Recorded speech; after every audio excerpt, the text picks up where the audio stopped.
Imagine a queen, once crowned in splendor, cherished by a warrior king, and mother to a royal lineage that would govern for over a century, now lying in a dusty wooden chest. Her corpse is gazed upon by tourists, kissed by strangers, and gradually disintegrating into dust. This is not a Gothic novel. This is reality. This is the fate of Catherine of Valois.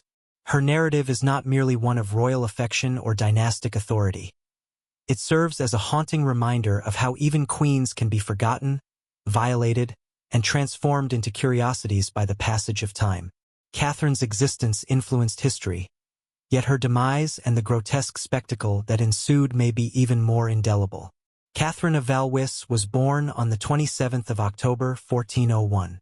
Her father was Charles VI of France, a monarch beset by mental illness, and her formative years were overshadowed by national turmoil and civil strife. Her first spouse was the legendary King Henry V of England, a man renowned for his military genius and victory at the Battle of Agincourt. Their marriage momentarily united the crowns of England and France, and Catherine ascended to the role of Queen of England. However, it was not her royal marriage that would alter the trajectory of English history.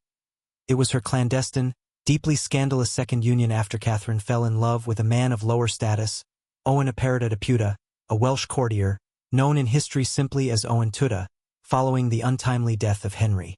Their relationship was kept secret, possibly illegal under English law without the king's consent. Nevertheless, the love between Catherine and Owen triumphed, leading to their eventual marriage and the birth of several children. From this concealed union emerged a new and powerful dynasty, the Tudors, who would govern England for nearly 150 years. Despite her pivotal role in establishing a royal lineage, Catherine was not celebrated.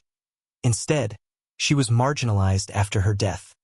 Her name faded, and her remains were treated with shocking disrespect, ignored by her descendants, desecrated by strangers, and nearly erased from history. Catherine passed away on January 3, 1437, at the young age of 35, shortly after childbirth. However, records indicate that she had been suffering from long-term health issues and had sought spiritual and possibly medical healing at Bermondsey Abbey. Despite the controversy surrounding her second marriage, Catherine was afforded a queen's funeral. It is believed that she was embalmed, as was customary, with her organs removed and buried separately, possibly along the funeral route. However, no confirmed records exist detailing the location of those organs. Her embalmed body was wrapped in cloth, encased in lead, and placed in a wooden coffin. A funeral was held at a church dedicated to her namesake St. Catherine, after which her body was transported to her final resting place at Westminster Abbey, laid to rest near her first husband, Henry V. On top of her coffin rested a wooden effigy, dressed in Catherine's own garments, painted in lifelike detail, featuring a long neck, soft features, and a slight tilt of the head, with the effigy's eyes depicted in blue-gray. It is believed that a wig was once affixed to her, and today that effigy still stands in the abbey, although it now only wears a red shift.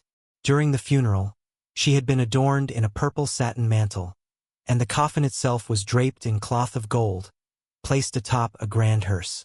On February 8, 1437, a second funeral service was conducted for her. Catherine was interred in an alabaster tomb in Westminster Abbey beside Henry V, but her story did not conclude there. For most, death signifies the end, but for Catherine, it marked merely the beginning of a 3-century-long indignity. Some historians speculate that her tomb was intended to be temporary. Perhaps her son, Henry VI, intended to construct a more permanent memorial, but he passed away before accomplishing this. Her grandson, Henry VIII, ultimately demolished the old lady chapel that contained her tomb to erect a new one. During the construction, her body was exhumed. The wooden coffin had deteriorated significantly, and her remains were transferred to a simple wooden chest lined with sheets of lead, scraps taken from the roof of the very chapel that was being dismantled. This makeshift box was then left on the floor, exposed near the tomb of Henry V, and there Catherine remained for 300 years, unhonored, unremembered, but displayed like a museum piece. Visitors came. Some stared, while others paid to see her. One man, according to reports, stripped away the cloth covering her face, chest, and legs. Her desiccated body was still intact, described as thinly clothed with flesh resembling scrapings of tanned leather. It is possible she was buried naked beneath her shroud, rendering the display even more humiliating. Her corpse became an attraction. Tour guides at the abbey charged visitors $1 to view her. Her body, once regal and revered, was transformed into a sideshow. People gawked, and some even stole bones from her remains. The remains were desecrated, looted, and circulated like objects of curiosity. According to legend, Catherine gave birth to Henry VI at Windsor Castle, contrary to her late husband's wishes. Henry VI was said to have believed in a prophecy that a son born at Windsor would lose all that his father had acquired. Some claimed that Catherine's disobedience brought misfortune to her lineage, and it was even suggested that she requested never to be buried as a form of penance.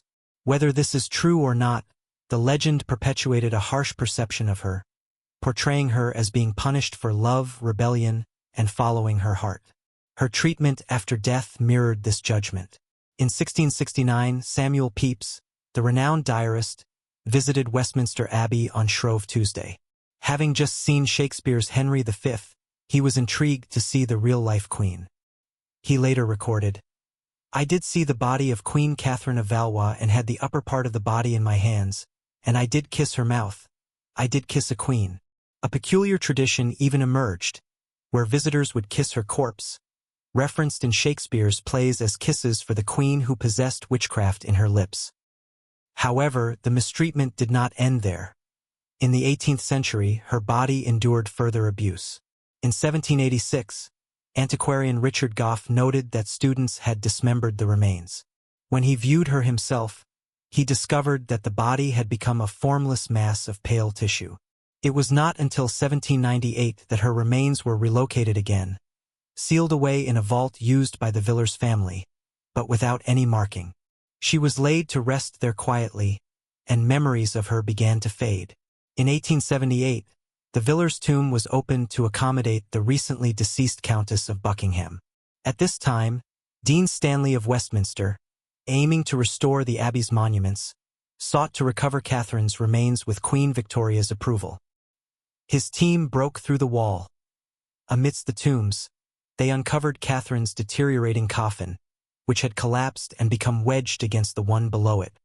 Her body had shifted, broken, and pressed against a damp wall. When they attempted to lift her coffin, it crumbled. The findings were tragic. Much of her body had decomposed into mush, her skull was fractured, and most of her vertebrae and ribs were missing. Her right arm bones were incomplete, and not a single tooth was discovered. Some bones had been replaced or mixed up, including a pelvic bone that had been mistaken for a shoulder blade. Lime may have caused damage to the remains, although others argue that it was merely natural decay. Over the centuries, tourists likely took pieces of her as skeletal souvenirs. However, not all was lost. Her legs, still encased in 12 layers of cerecloth, were in remarkable condition, and her skin, particularly on one arm, remained intact. A silk-covered wool pillow had supported her head, and fragments of it were presented to Queen Victoria. Ultimately, after centuries of horror, Catherine of Valois was interred with dignity. Her remains were meticulously collected and placed in a new coffin made of English oak. The workmen of the abbey carried it in silence, illuminated only by a small lantern, as they moved through the dimly lit abbey. They referred to it as her third funeral. She was laid to rest beneath a new gray marble tomb near Henry V, alongside the broken remnants of her old chest.